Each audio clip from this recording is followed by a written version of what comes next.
Big news! Wayfair's tax refund sale is on now. Right now through March 2nd, you can score up to 70% off furniture, decor, appliances, rugs, and more. With fast and easy shipping straight to your door. Plus, amazing flash deals. Shop Wayfair's tax refund sale now to make the most of your refund with huge savings through March 2nd at wayfair.com. Wayfair, every style, every home. There's this amazing poet, Jordan Carnes, who was at the gym with me. They came in one day and they're like, Ellis, I just had the most amazing experience at the hot springs related to your book. And I was like, okay, what happened? And they're like, okay, so I was using the hot springs and I came back to my Doc Martens and there was a Post-it note tucked inside the Doc Martens that said, hey, were you that dyke that was reading We Both Laughed in Pleasure? If so, I live in Oakland. Here's my number. And they texted and they were like, hey, I wasn't that person, but like, great book or, whatever. So it really was a moment of using the book as a way to flag. No, totally.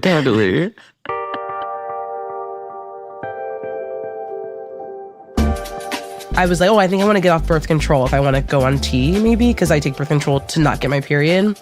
My doctor was like, no, you need to stay on that. And I was like, why? He's like, you're going to want men so badly. And I was like, whoa. And he was like, I don't know what it is. It just like happens. Like it happens with all my friends. And so it's very interesting, this idea that like you are just going to want dick. Like, yeah, it is really interesting, this kind of idea around you go on T and then you become like gay boy. Because then it also becomes the question of like, how influenced are we by hormones?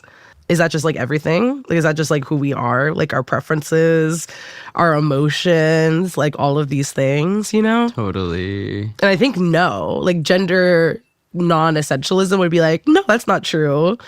But that it like does become kind of true, I think, in this interesting way. Yeah, totally. What do you think? Yeah, I'm curious about like attraction to men meaning more than just like, sometimes it's just easier to hook up with men. Ooh, like, yeah. just like culturally. Yes. And sometimes it's like faster, it like doesn't have to mean yes. as much. Or you know what I mean? Like, but I'm also kind of like, that doesn't serve men well. So like, I'm not like, this is great. No. But what you're saying is like, rather than this kind of like, oh, T makes you attracted to men, it's like maybe T makes you want to have just like slightly easier instant gratification, like sexual experiences in a lot of different ways. And maybe. I'm sorry, that's not happening with lesbians. Like, let's just be so honest. Like, it's just not. Yeah. Like, as someone who's also kind of wanted that recently, it's like, it's not happening.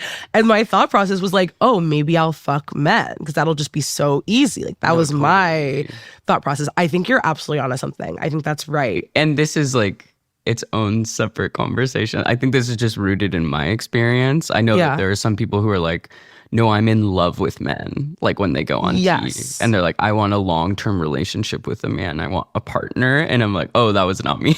That was not me at all necessarily. But when it comes to just kind of like run-of-the-mill cis men on the internet, those apps look totally different. They say like 0.5 miles on them. I know. What was the thing that was like, there was some kind of like political convention in like somewhere and like Grindr was like going crazy or something. Wait. Yeah, the RNC, and like Grindr was going absolutely insane. And so it's just like, even straight men are clearly seeking out these kind of experiences, but like homophobia and things are like holding them back. And so it's just like, yeah, maybe it's not crazy that like when you have this like surge of testosterone, you're gonna like seek out those experiences.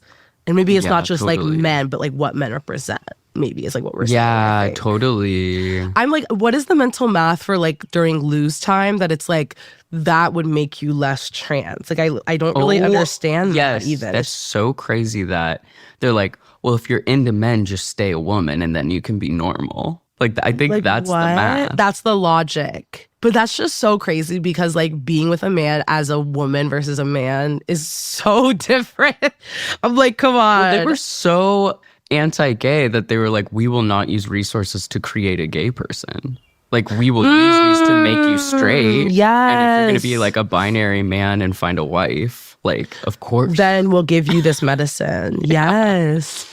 Oh my God. It's so crazy. The fact that like the state still has anything to do with like what people want to do. Totally. If their body's like, bitch, you're telling me I can't like transform myself into like an elf and go live in the woods if I want to.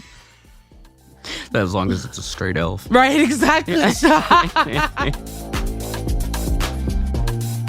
So as you guys know, this season, we're doing these kind of like mini deep dives into these like topics that interest us. And after we did our amazing interview with Tourmaline about her biography of Marsha P. Johnson, we kind of wanted to dig a little bit more into like this thread of like authors and like archivists who are kind of doing this work to preserve trans legacies and trans ancestors. Yeah, and then we thought of everyone's favorite sexy beach read. We both laughed in pleasure, a pink book with a big butt on it. And I remember seeing this, everyone being like, okay, book of the year. Right. So yeah, we wanted to talk to these people who edited together the diaries of someone named Lou Sullivan. And for those of you who don't know, Lou Sullivan was arguably probably one of the first out gay trans men who did a lot of work specifically trying to like change the language in the world of medical transition to include trans people who are also gay.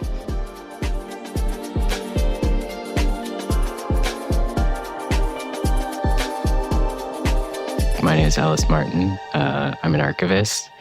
I work in digitization in art museums and archives, and have recently gotten really into intellectual property rights. So I'm kind of scheming about a career swerve, but right now just... Would the career be kind of like stealing intellectual property that just expired, or like... Would the career be theft? Yeah. Yeah, I'm just going to get into heist. Yeah. Art heist. People ask me that all the time. They're like, do you ever think about stealing stuff? I'm like, I don't want any of this stuff. Like, I love that it has a home. Whoa, cool. Yeah, that's some stuff about me. Zach? Hello, I'm Zach Ozma. I'm an artist and a writer. I work in several different media, but mostly ceramics. And I'm also a ceramics teacher for grown-ups in like a community arts. Wow, that's so cool. I'm looking at getting a class like that for my partner. There's like a studio near our house. It's the best. I love it. And I just finished getting a home studio set up, which is incredible. Oh, that's so sick. Like with a kiln and everything? Yeah. Ooh, that's so cool. It's amazing to like let a pot dry while you eat lunch. The pure life. Yeah, it really does feel like I'm doing like old style having a job, like ancient style having a job. Yes, totally. Okay, let's hop into Lou. For people who don't really know about him, can you give us like an intro into Lou Sullivan? Lou Sullivan, born in 1951, just outside Milwaukee, grew up kind of a hippie music fan, activist-y type with a bunch of siblings in a quite progressive Catholic family. He later moved to San Francisco. He was a typesetter, he was a writer, and he spent a lot of years trying to access transition care through official medical channels, and was repeatedly turned away because he was a gay man.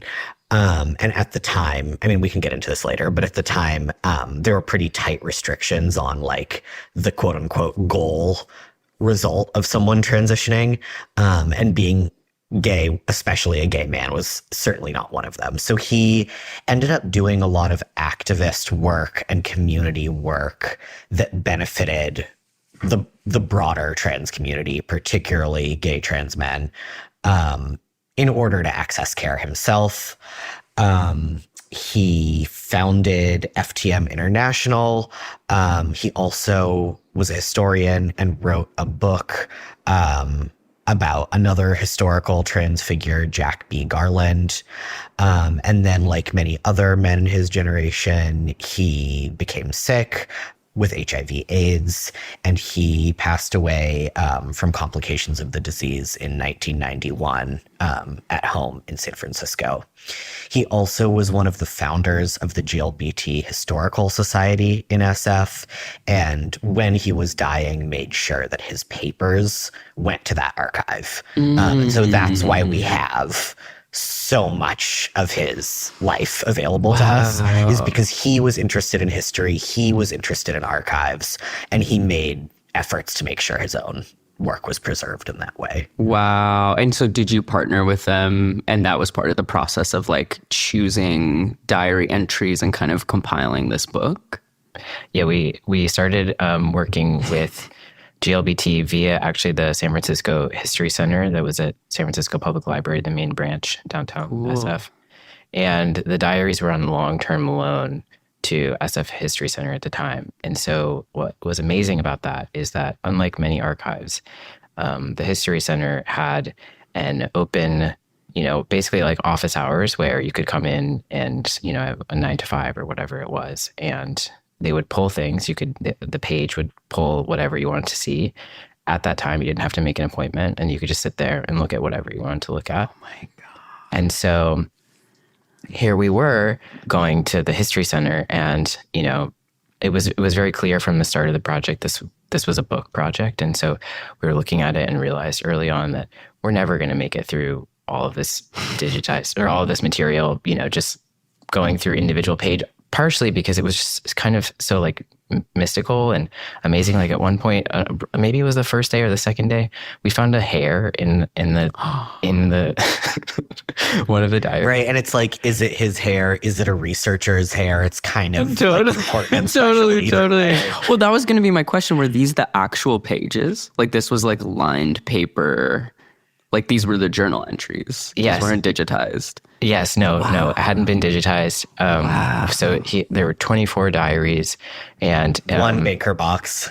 One Baker box. Gosh. And but if you think about it, that's a lot of pages. Yeah. In Catholic school cursive also. No way. In like tight, slanty, mid-century Catholic school cursive. We love. Oh my God. So we realized early on that we needed to image them. And so I had digitization experience, and so set up a little setup. It was like 2 IKEA clip like book lamps that were like flashing across the surface, and like a tripod that was just turned upside down. And this was in a public space. Other people we're in like a big people are doing research, and here we are, just 2 little freaks. Just I'm making the motion of turning a page slowly.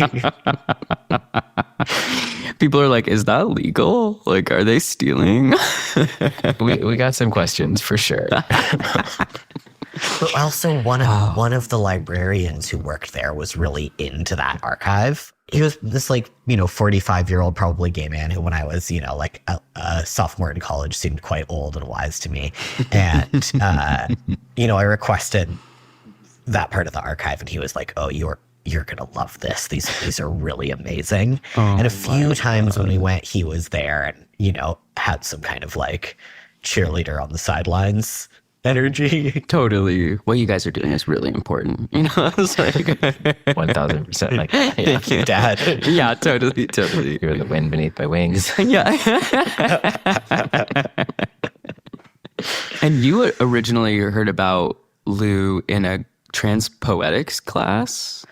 Yeah, so I was going to California College of the Arts and took a class with I took a required class my freshman year with this amazing professor / poet, Rebecca Edwards. And I really liked the material that she was assigning, and just her. And I found out that the next year she was going to teach a class at Mills College, RIP. Oh, wow. Also in Oakland, also RIP to the CCA Oakland campus. Many things have changed. Wow. But anyway, CCA and Mills at the time had a cross-registration agreement. So you had to do a little paperwork, but you could take a class at the other college as just part of your regular tuition. And so I found out about this class she was teaching on trans poetics as I was hanging out in this like vibrantly queer and trans East Bay experimental poetry scene.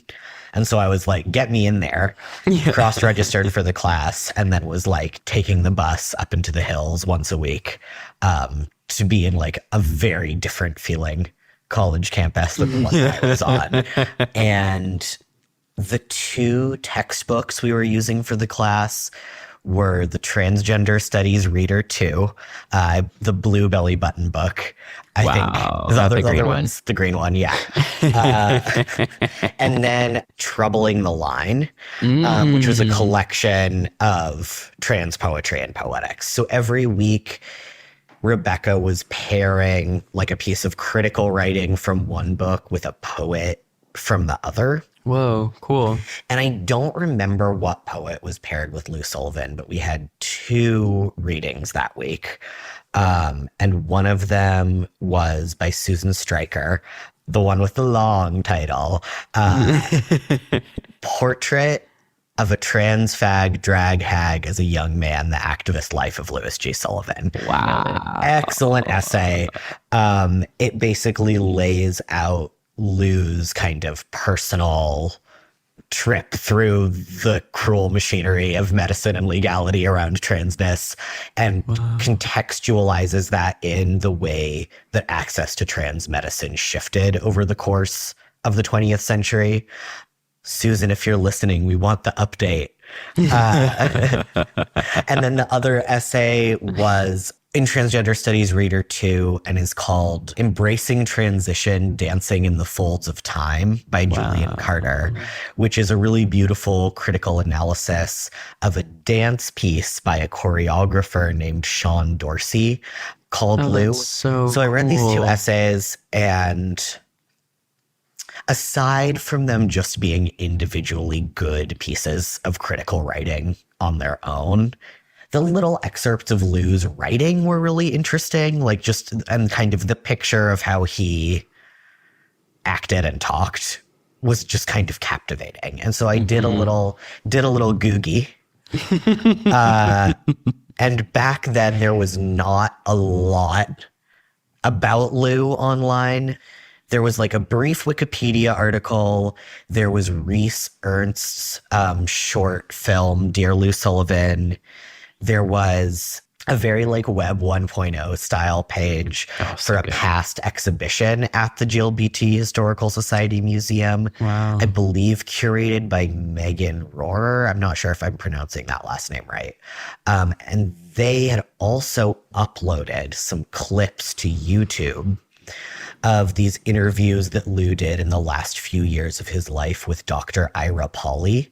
And they're interviews intended to be viewed by med students in psychology. And he's getting asked questions about his transition, about his sexuality, and about his AIDS diagnosis. Wow. And are these like fun to watch? Like, are these cool questions, or are you like, wow, you're really doing a lot of labor for these like doctors right now? It's a lot. They're a little, there's some good moments, but it's a little bit of a hard watch. And actually the Historical Society now has the full video up on the Internet Archive. Wow. So check that out if you want to sort of like cringe a little bit. Watch. But there's some cool moments. Anyway, I got really invested in Lou, and then I found the archive. Ellis, what's the proper word? Materials guide. The finding aid. The finding aid. Thank you. I found the finding aid and realized that all the diaries were on loan to the Historical Society. And just like Ellis was saying, that it was therefore incredibly easy to like hop on the BART, get off at Civic Center, go upstairs.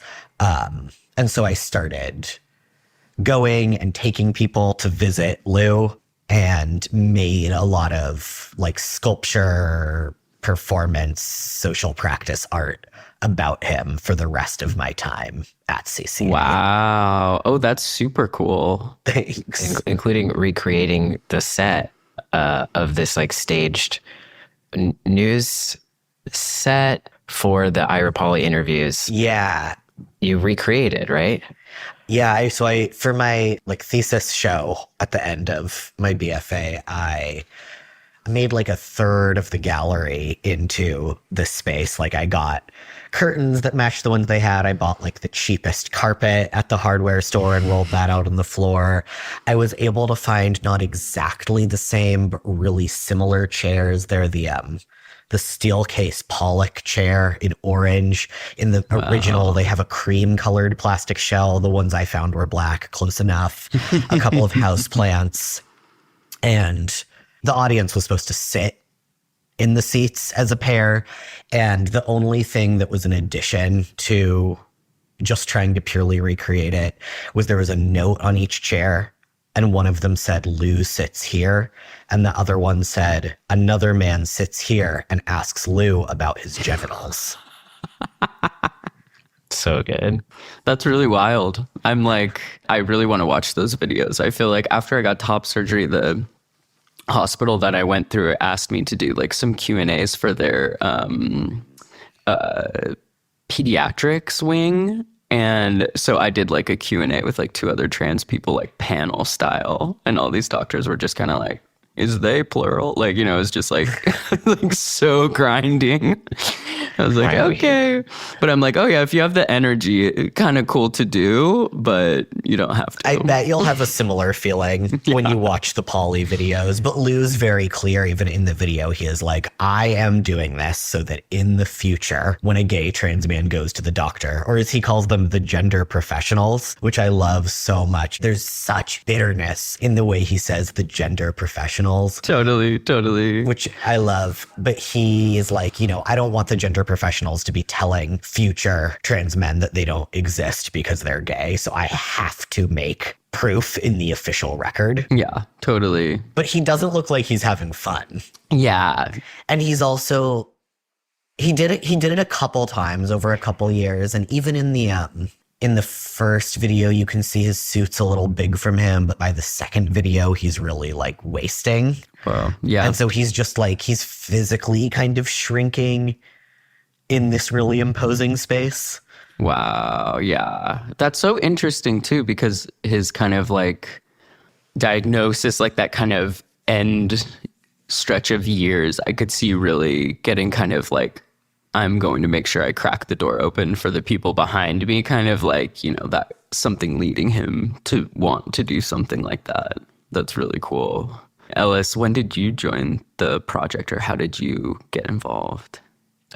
So back to Rebecca Edwards. I was about to take a class with her at Mills. I was there and not CCA. And Mills was a small campus. And so we were at some kind of lunchtime lecture, and I saw her and we hadn't met yet. And so I after the lecture, I went up and introduced myself because I knew we were going to be in class together. The class was Queer Archival Desires. And we just started talking, and she said, oh, you know, do you know about Lou Sullivan? And at the time, you know, I had a really very baseline understanding of Lou as important trans elder, ancestor, you know, whatever, and not much nuance or understanding of him. And then she told me about this project that this guy, Zach, was doing with Lou's diaries, and that they were looking for an intern. And so I think if there was a call, did you actually put out a call? Or was it just an email address? Yeah. Around the time I was finishing college, my really good friend, Zoe Tuck, who is a poet, was working for this small, like, art freak poetry press, Timeless Infinite Light. And she had the idea that they should do a queer history imprint and publish, like, you know, out of print work and things like that. And so she was the one who initially was like, why don't you do a book of this? Because I'd been like, these are so good. They read like a book. I wish it was a book I could loan people. And she was like, she just held a mirror very up. Sweetly. She was like, okay, dummy. And then she brought it to everybody else at Timeless, and they were into it. So I started trying to work on it, and immediately was like, I can't digitize this by myself. Like, step one is very clearly digitize, because you can't just be restricted to the hours that you're allowed to look at the real thing. And it's also just somewhat like nerve-wracking to be paging through the real thing. Totally. Like, for context, we ended up transcribing like 180,000 words. So you couldn't do that in person, you know. Oh my No. Oh my gosh. Wow. And I also didn't have any archive experience, like I'd been in an archive as a researcher a little bit. I like the library. But my degree was in community arts. Like I was coming from like a studio art plus working with the public and a little grant writing kind of place. Totally. It's nice to find like powers combined. Like you're like, who does this come effortlessly to? Like, I asked every good queer professor I'd ever had to send this call to students who they thought might be a good fit. Because of course the press was like, we can pay them in swag and poetry books. Like we were trying to write grants. We like weren't getting them. Absolutely. Yeah, totally. Right. So there was awesome. this was a like tinctures and kombucha scobies. Yeah. Vibes. Yeah. Yeah, vibes. Like a ride to the BART. We can compensate you in like a quick ride to the BART. Wow. I could borrow my bike for a day, maybe. Yeah, totally. So I only got 2 applications. The other person was obviously like incorrect. Like hadn't answered some of the questions, hadn't done some of the kind of basic stuff. And then Ellis's application was so good. We were like, let's just meet with this guy and see, maybe we don't need to keep looking. Cause I don't know. I don't even remember exactly what you said, but like it was structured kind of as like what do you think about, what do you think about old people who might say stuff that young people think is offensive? Like, can you work with materials like this? Because you have to keep in mind this was the Bay Area in like 2016, 17. I don't think that's changed. I don't think it maybe has. Totally. I don't know. I live in Philadelphia now. It's a slightly different vibe. Absconded. Yeah, totally. But anyway, so we met up at that cafe on MLK that doesn't exist anymore. Black Spring. We met up at Black Spring Coffee. Ellis had a little Rush enamel pin on his lapel. Gave me a really beautiful zine he made. And we talked about the project and I was like, okay, sold. And then we probably worked together for like a month before I went back to Timeless Infinite Light and was like, so Ellis, we're the same age, so it's weird he's my intern. Two long-haired trans guys that are the same age. Yeah. I'm not going to be in charge of this person. Yeah, totally. And then also I was like, oh, he has like the other half of the skills we need to actually get this done, which was like digitization experience, like archival file management experience. And also you were feeling a little uncomfortable with the hierarchy. I was feeling a little uncomfortable with the hierarchy. And also I was like, I need help. Like Ellis is smart. It doesn't make sense for us to not be working as equals on this project. Like it just started to feel like we were already functionally working as equals. And then obviously everyone at Timeless Infinite Light was like, yeah, great. You can't do this by yourself. And the rest is history. Yeah. Well, then it was just you two side by side going through all of these archives and transcribing and kind of like what was the structure for choosing? Was it like you would flag an entry, the other person would be like, yeah, that's great, or like Alice, it's time for you to talk about the documents. I will. We have like a really elaborate Google Drive series of folders, architectural thingy that I was just kind of going through a couple of days ago, but just to go back to like the kind of dovetailed skill sets, I think something that was so amazing for me to do this, it was like, my archival dream job, obviously that didn't pay, but totally. was like a labor of love. And I think like the most amazing thing was like on the creative side, I would create some sort of structural thing, like a spreadsheet, and then like start to, populate with like ideas. And then I would set it down and I would come back. And Zach had, actually added stuff. I'm like, oh my gosh, I made this thing. And then somebody used it, and not only used it, but like filled it up with really cool shit, It's just like, and so there were a few different spreadsheets. There's a spreadsheet for each diary, which roughly corresponded to a year of Lou's life. He kept diaries for 30 years. He started kind of at age 9, really formally at age 11, and then continued until he died in 1991. So we would make selections, and then we would have different themes that we were trying to sort of capture. And then we would have a kind of prioritization of like, how important does this part seem? And so it would just be like the first 3 words, ... the last word, or something like that. And then, I think we use X's, like 3 X's was really important or something like that. Wow. Yeah. And then kind of a more zoomed out way of looking at it is we had actually a timeline in which we had set up narrative threads. And the 2 big threads that we came up with were Lou as a gay man, and Lou interfacing with, medicine and politics, I think. Yeah. And so those, we had things within then Lou as a gay man, casual sex, fantasy, space, travel, things like that. Lou interfacing with medicine and politics, deaths in his family, HIV/AIDS, medical transition, things like that. Yeah. And so those would stretch across time, and we would pull actual events from his life as if we were creating kind of a spreadsheet version of a biography with like, his first breakup, or the start of his medical transition, or the 8 millionth ball surgery that he had, or when his sister died, things like that. And so I think that was like another way of how we sort of conceptualized making the selections. Wow. Basically what happened is Ellis made like a little playground for me to run around in with the file structure. Totally. It's such a fun feeling to be like I do a lot of improv. It's so fun to be like, I'm offering up this thing, and someone meets it with like equal or greater energy, and then you're ping-ponging. Totally. I feel like Lou would be so turned on imagining the 2 of you charting out his life on a Google spreadsheet. I think the dude would have loved Google spreadsheets. Yeah, I think so too. He would have been in there. And then I guess another kind of overarching like goal, thesis, theme, I don't know, of the project is to present Lou as a writer. Like not just as like a trans guy who happened to write but is primarily interesting because he's trans, but as someone who, like, regardless of what his sitch was, probably would have been doing writing and was doing it like with great interest from a young age.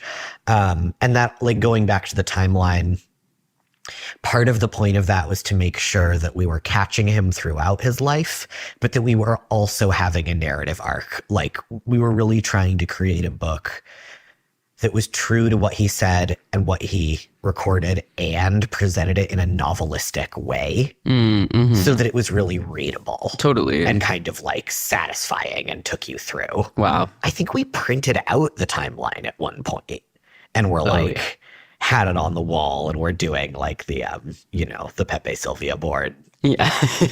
Yep. There are photos. The red string to the cowboy boots to the, to the motorcycle, to the burrito. To the second bad boyfriend. Yeah. And yet another bad boyfriend. I think part of it too, of what Zach was saying about trying to present Lou's story in a novelistic way, I think part of that too was a restorative project of trying to take Lou from being this like historical figure that was used as kind of a cautionary tale, or used in like different ways of talking about the pain and despair that trans people experience, and to bring it into a space of more so like, this is a man who lived a life in so many ways, and how to show that. I think a lot about how archives are necessarily incomplete, and it's, the people who come into them and bring the pieces to sort of fill around the edges and the negative space. With Lou, we wanted to offer our version of that, of how can we scoop around him and bring his pieces into the contemporary space that we exist. And so part of that was taking away the kind of clinical nature, going back to, those interviews that he'd done in these kind of sanitized environments where he was being seen not as Lou Sullivan, but as a gay trans man, as somebody who was not the particularly magnificent, strange, freaky, storied, had problems, but like full person that he was. Totally, yeah. Not like the specimen or whatever. Yeah. Exactly. And I think especially when we started, I was feeling really frustrated with like the martyr problem that trans history can have. And, I think that this is something that like Tourmaline's really talked about with Marsha P. Johnson, right? Yeah. It's like, her name is in the mouth of people who would have spit in her face when she was alive because they've dropped out everything except like the pretty picture with the flower crown. Yeah. And I think that like at the time I started working with this archive, it felt like Lou really occupied that position for trans men, like along with a few others. Did you put a butt on the cover just to be like, let's not forget all the intricate parts of this man? Definitely. And do you want to talk about the source material for the butt? Ooh. Yeah, our cover designer, Joel Gregory, they were absolutely amazing throughout the process and really understood what we were trying to do. And I think going back to the roots of, this came from an artist space. And so I think that was another part of it is, we weren't trying to show the complete record of Lou Sullivan's life, but instead like this is an artistic and kind of embodiment of, this is one version of doing this. There's many ways to do it. And so part of it was, yeah, why not have that on the cover? And it was also in response to the, the belly button trans studies reader. Oh, that's reads super very funny. clinical. So, Joel and I went around to different museums in the Bay Area and photographed statuary butts for a few days. And didn't find one that we wanted. And so ended up, finding a historic statuary butt that fit our purpose. And that statue is probably saying this name wrong too. That statue is Lacoon and his sons. It's like the big bearded man, and he's wrestling a snake over his head, and there's like twinks around him. God. And it's from a 3D scan of that statue that's available on Wikipedia, which is why it looks a little digital. Yes. The other thing about that statue is that the original is in the Vatican. Wow. And there was this moment when the book first came out, and all of our photos of the book were getting flagged and taken down on Instagram. And we were like, but the Pope is fine with it. Yeah. R.I.P. Yeah, R.I.P.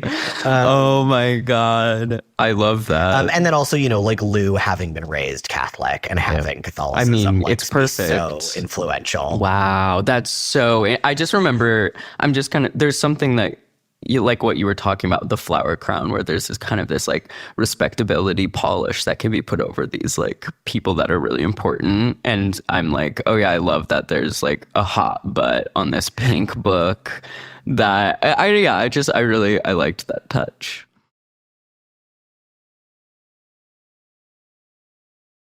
Was there anything like particularly surprising that stood out to the two of you while you were combing through all of these entries and stuff? I mean, so many things. Like, I forgot until you said it just now, Ellis, about our, like, how important is this mark of X, XX, triple X, which is kind of funny as a choice. Oh, totally. We were 3Xing like a lot of triple X entries. That was intentional. Yeah. How steamy. There's a little bit of realizing. Actually, Ellis, I was just talking to John Andres from the archive at William Way about this the other day. He's talking about this artist, Roberta Dickinson, who he's researching, who was born in 1916.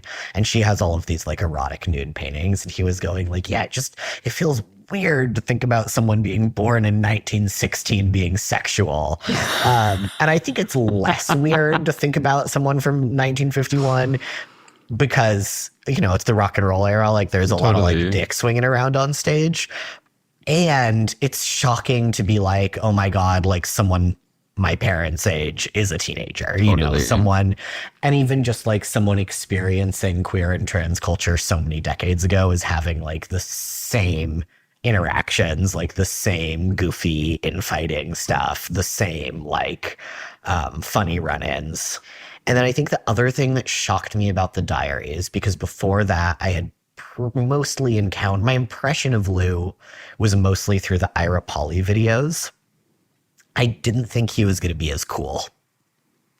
Because you see him with this like doofy haircut and an ill-fitting suit, and you cannot totally picture him like doing cocaine in leather and cruising and like, screwing the guy in the rock band and like whatever. But he was out there. He was doing it. Totally. You're like, oh, you named yourself after Lou Reed. Like seeing this little suit in like a chair, you know, yeah, totally. That was definitely, I mean, the fact that he was a rock and roller was something that super drew me to him as well. You know, those rock stars were definitely places in which I placed my masculinity as a young person. And so it was just, you know, rock, glam, Lou Reed, David Bowie, the Rolling Stones, like all that stuff was just like how I kind of conceived of that. And to see someone who had been doing that from so long ago, and as Zach was saying, you know, it's such a cool thing about Lou and any, I mean, I think trans people are doing the same things over and over again and in a spiral maybe in ways that kind of like iterate out in different ways. The name of the podcast. Yeah, titular moment. We'll pause for a commercial break. Yeah. That was very good. But yeah, I absolutely adored that about him. And then I think when we were giving the intro, one thing that I wanted to add and then totally spaced it was that this man kept extremely lascivious, extremely caring, kind, like freaky, sexual, like all sorts of different words could describe his diaries. And he was writing very early on as if he knew there was like going to be a reader. And that's something that, you know, he had a sort of prescience and was sort of his own archivist in that way.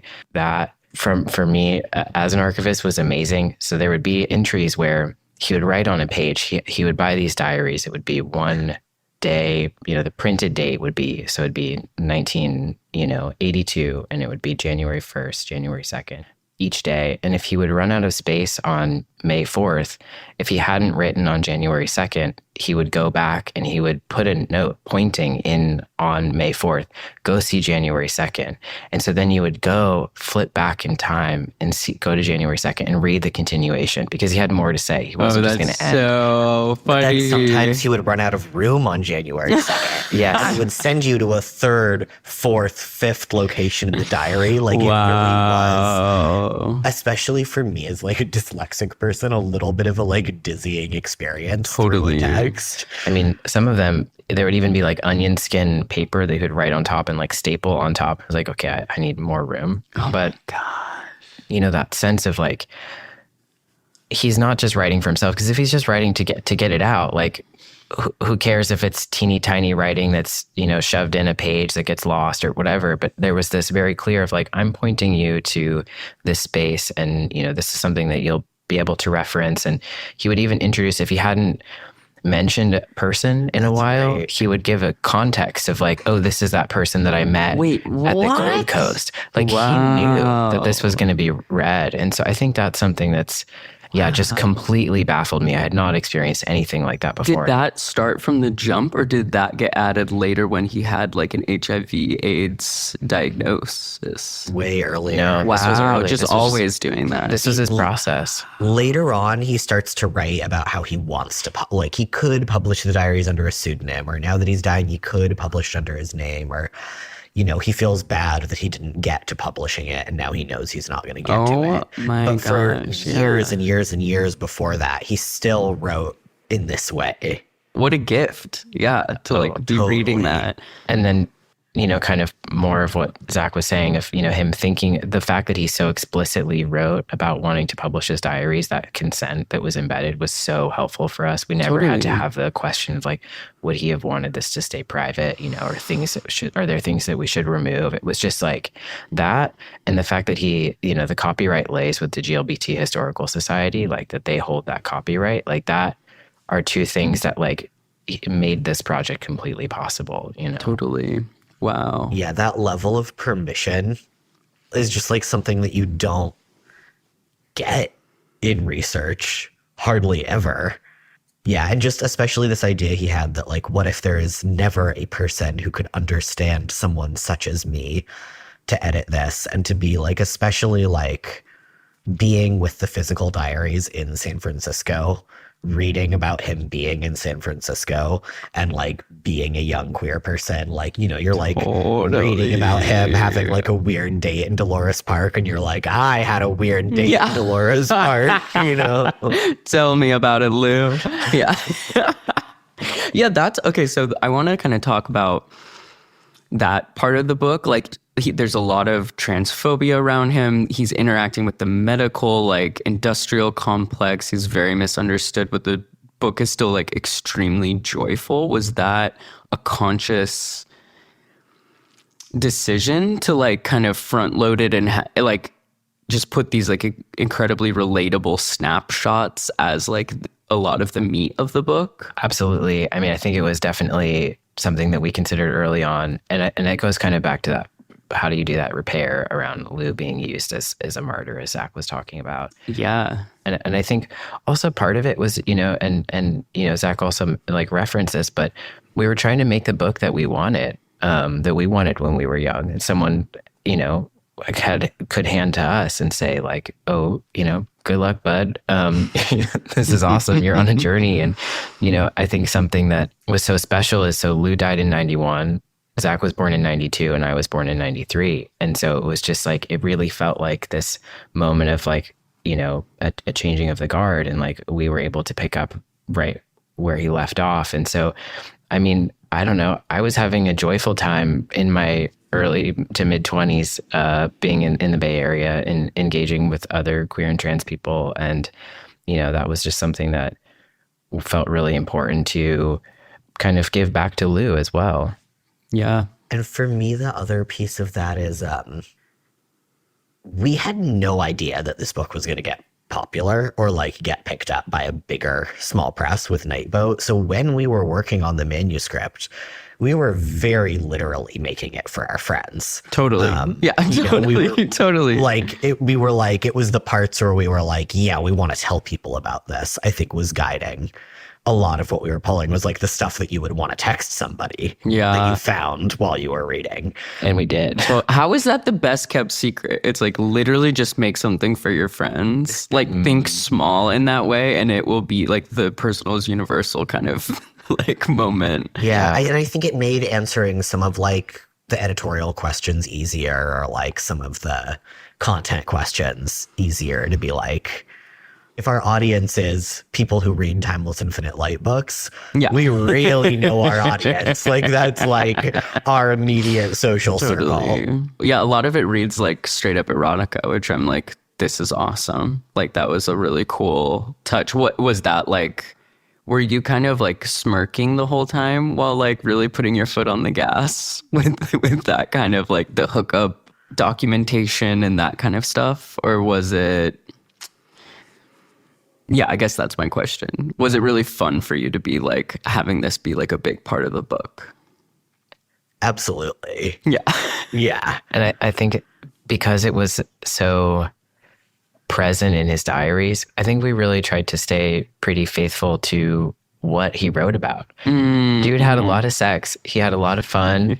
He had a lot of adventures. And so it was just like, it felt very easy. If like we wanted to, you know, at least reflect that back. And I think in the ways in which he wrote about it was something else that was just like, you know, like the thin gold chain or the soft hairs, you know, on a man's cheek, or those moments of like, these are the things that maybe wouldn't be popularized or you wouldn't see in like a porn, you know, but it's like something that is maybe much more interesting in certain ways. Yeah, there's like sentimentality to it that's like really beautiful. And I think there's something in there about just like his lifelong interest in gay men and his lifelong love for other gay men, and like desire to get the essence of that all over him, you know? Totally. So I think that like, I don't know, there's something in there about like Lou's love letter to the gay men of San Francisco getting like folded back into a love letter to Lou. Totally. I mean, this came out in 2019? Yeah. Yeah. That's 6 years ago. Is there a reason why you think that this book has remained so relevant? Well, I think it's for the same reason that Lou's like was easy to edit is because like he's fun to read.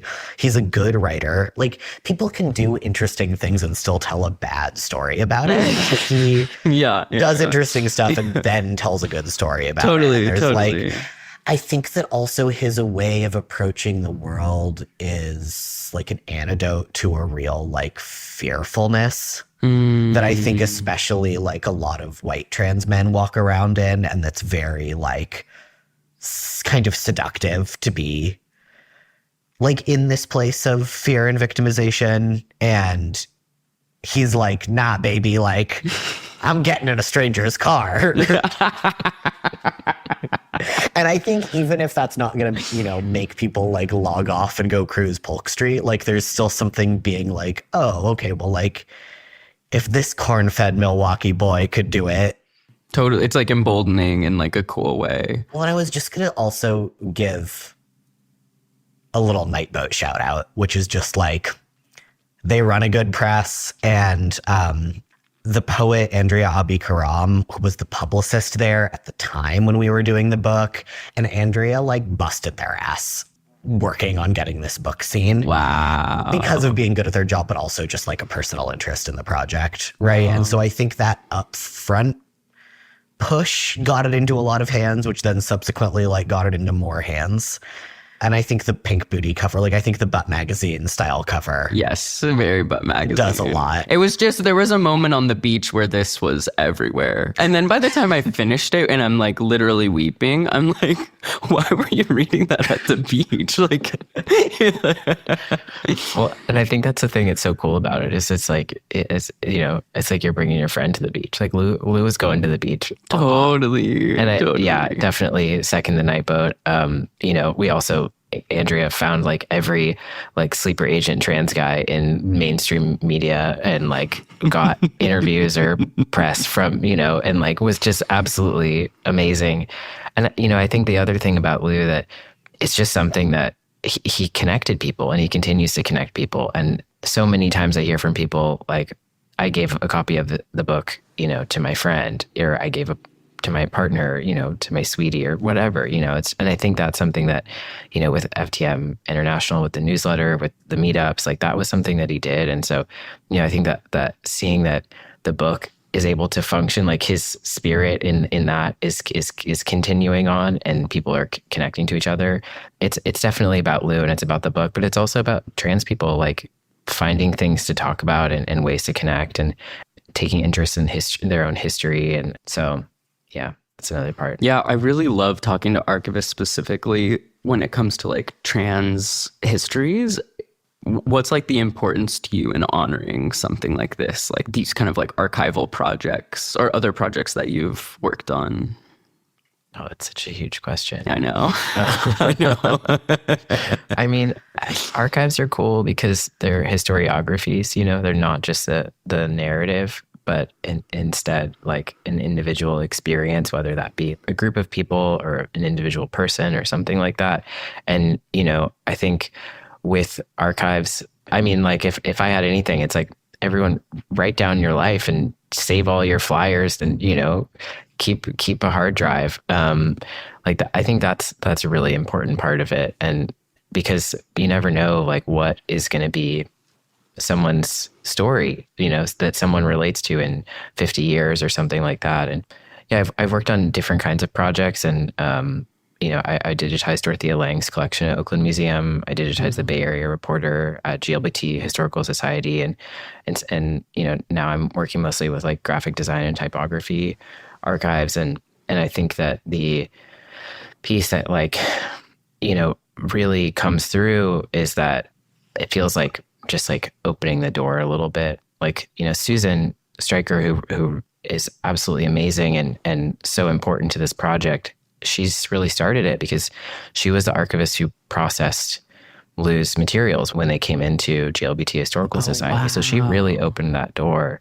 And so, you know, I think just like trying to follow in her footsteps in that way and to really make things available because, you know, I mean, this was an absolutely amazing project where Zach and I got together and like, you know, got to find all of the narratives and make this project. But most of my work now is much more behind the scenes. And, you know, it's like, here's images of everything you could possibly want to tell the story about this thing. Yeah. Have fun, you know? Yeah. I think it was so cool reading Susan's like intro and thinking about her seeing a zine that Lou made, like, and was just kind of like, well, that's not specifically for me, like, so it hadn't necessarily like bought it, but I mean, it just kind of reminded me of like Instagram or like the other trans guys posting, and you're kind of like, I came across that and I felt something, but we didn't necessarily connect, but I saw that you were like in my periphery, or kind of like, yeah. Well, I think going right into that for me, like on the user end, not on the archivist end, one of the most important things about queer and trans history for me is the idea that you don't have to reinvent the wheel. Yeah. There's this, I think this might have been from Transgender Tapestry, which is a publication from 90s, 2000s. The Instagram account sexchanged.tbt has recently posted this. If you want to see it, very good Instagram account. So good.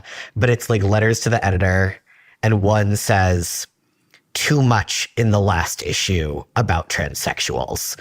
And like, I'm a transvestite. Like, I want to hear about transvestites. Too much about transsexuals. Then the next letter to the editor is too much about transvestites.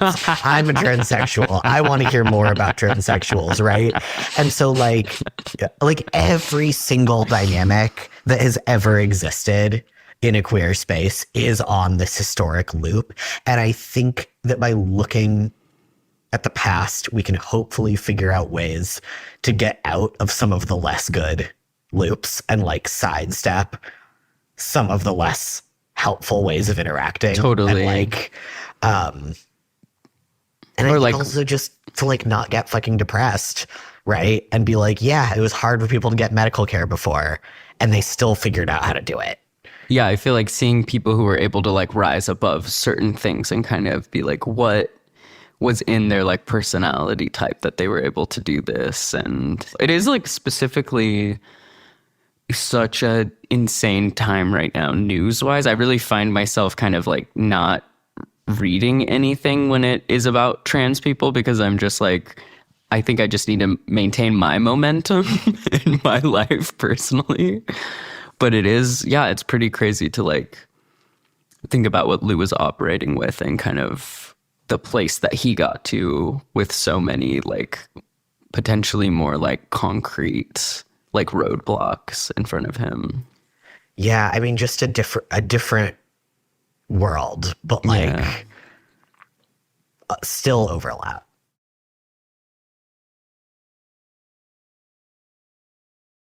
What are you guys up to now? Is there anything that y'all are working on that we can shout out or talk about?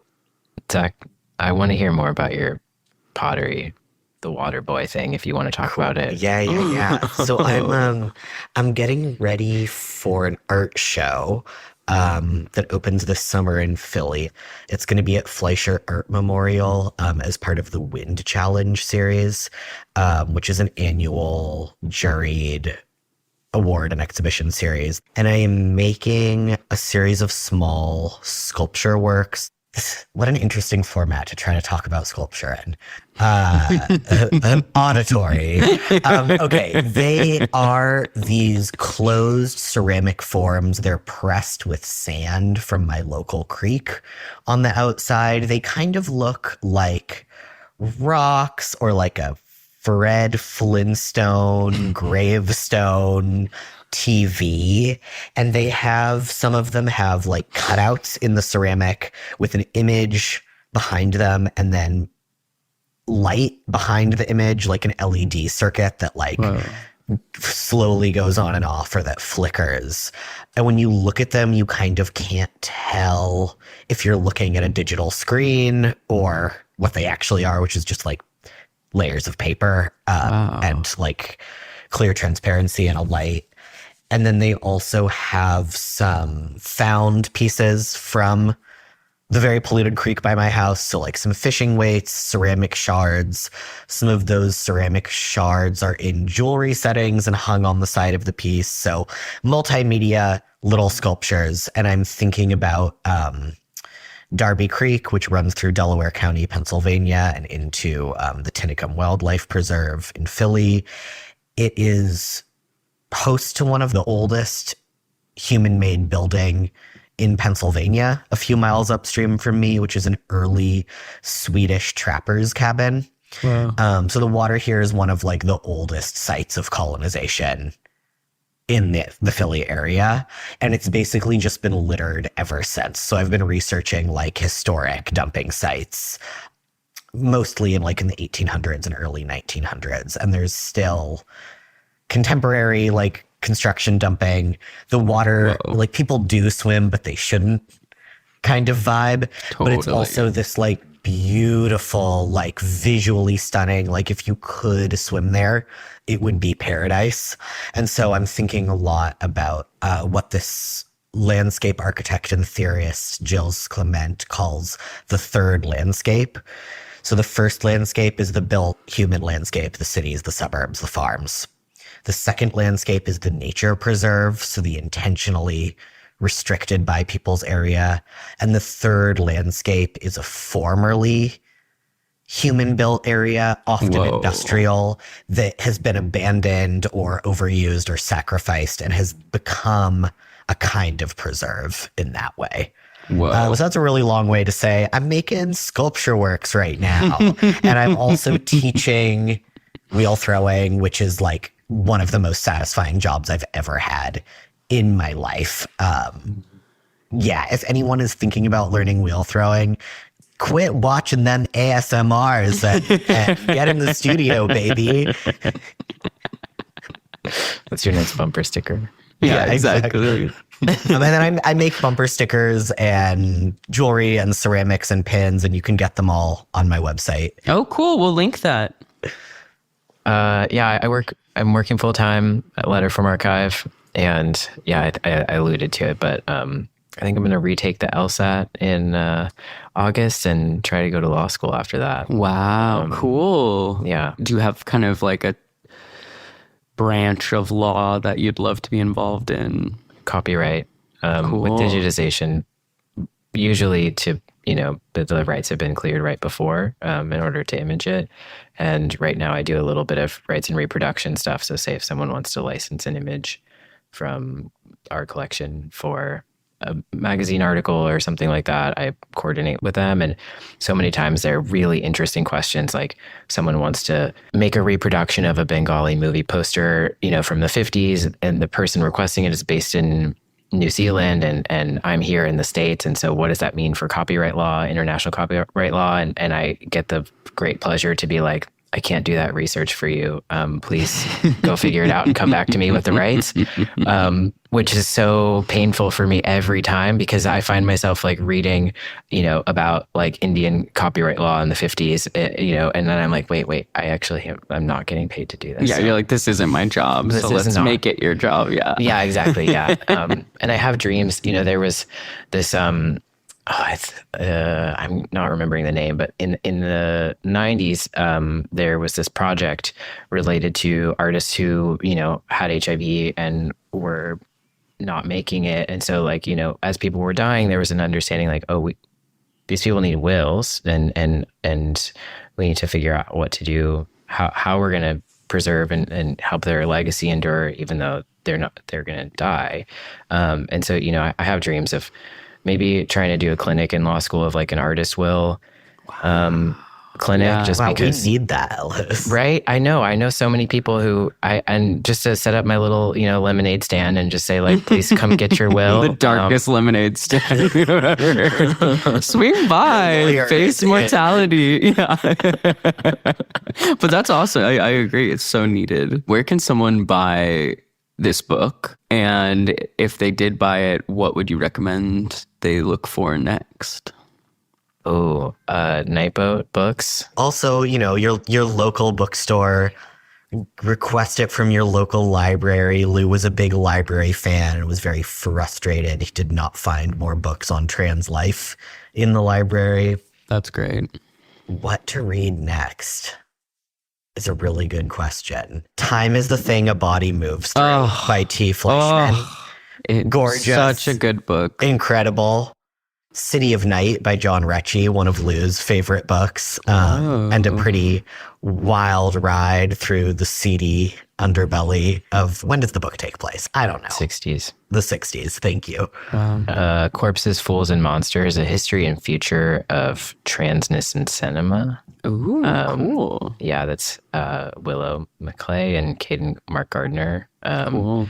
Caden is a friend of the project, and there's a lot of films mentioned that Lou is a big fan of, and also just another kind of way of, I don't know, looking at history, and Lou was so embedded in the culture of his time, and I think getting to kind of trace through some of those narratives and from a place of a trans cinema perspective has been really fun for me recently. That's awesome.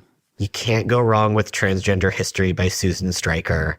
I think required reading for not sounding like a total doofus when you talk about trans life in the US.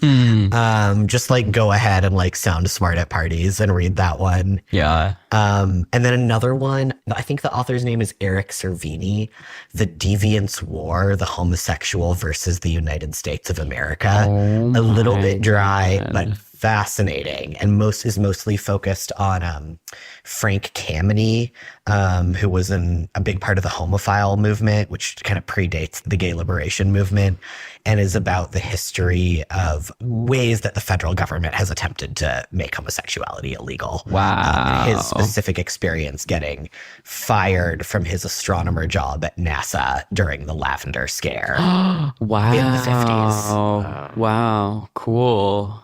Oh my gosh, I have such a dog whistle for the word deviant now. And it is really crazy how often people use it for like queer people or trans people or sexuality that's kind of outside of the norm. It's very interesting. 2 more quick ones, if that's cool. Yeah, please. Conundrum, Jan Morris, and Canary by Canary Khan, early 70s trans memoirs that I think did do such an amazing job of, talking about transness before the I was born in the wrong body metaphor kind of prevails into the trans memoir space. Wow. Okay, cool. Wow. Yeah. Well, I think we'll try to link a bunch of these in the show notes or do something. I feel like I'm going to think of 10 more since we stop recording, but that's fine.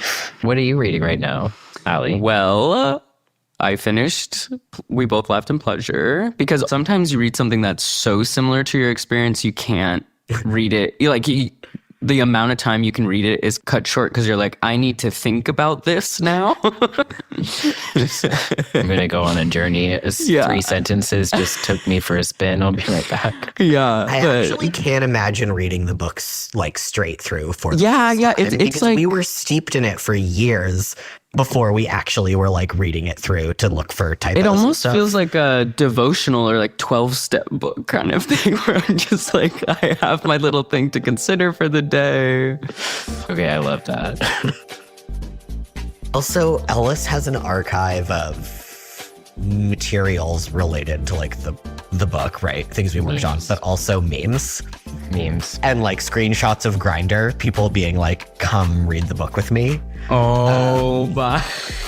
I also keep waiting for someone to make a meme and then we'll just make it myself, right? The 2 guys looking out the bus, whatever, and then the one guy goes to sit with the other guy and he hands it over, Dr. Phil. Dr. Phil passing you the book.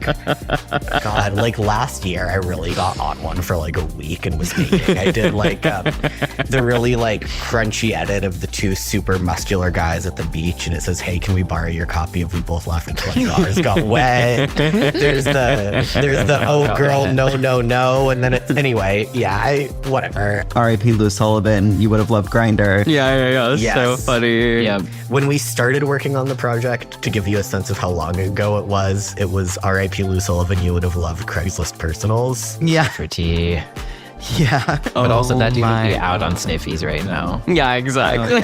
Exactly. I think he would be a 2025 Snapchat user, potentially. For sexy stuff or just for... Yeah, but also a picture of his pet bird. Oh my God. Mr. Bird. Mr. Bird will definitely be on Snapchat. Yeah.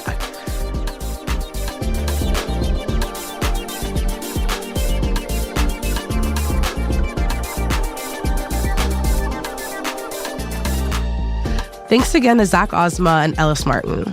You can order We Both Laughed in Pleasure from Nightboat Books, which is linked in our show notes, or you can look for it at your local bookstore. Keep an eye out for a pink cover with a butt on it. You could also request that your local library get a copy. And in very exciting news, we are going to have both Zach and Ellis back for a book club about We Both Laughed in Pleasure on our Discord. So go get your copy so you can start reading. We'll announce when that date is soon. And if you want to join our Patreon, it's just $2 a month. So you can be a part of that Discord and ask Zach and Ellis any of your burning questions about this hot little book. And sad. Hot and sad little book, sexy and sad.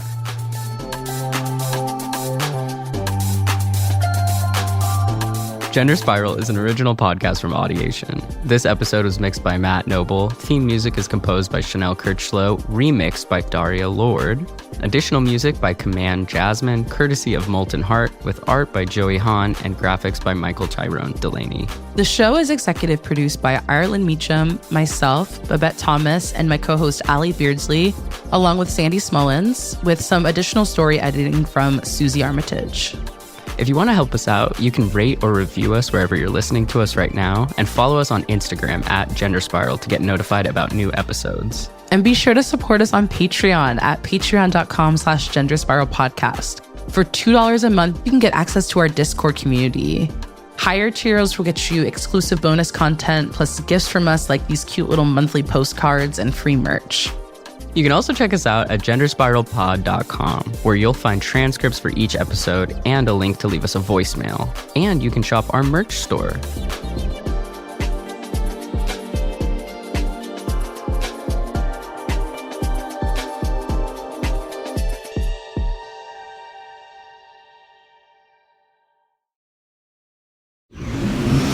Audiation.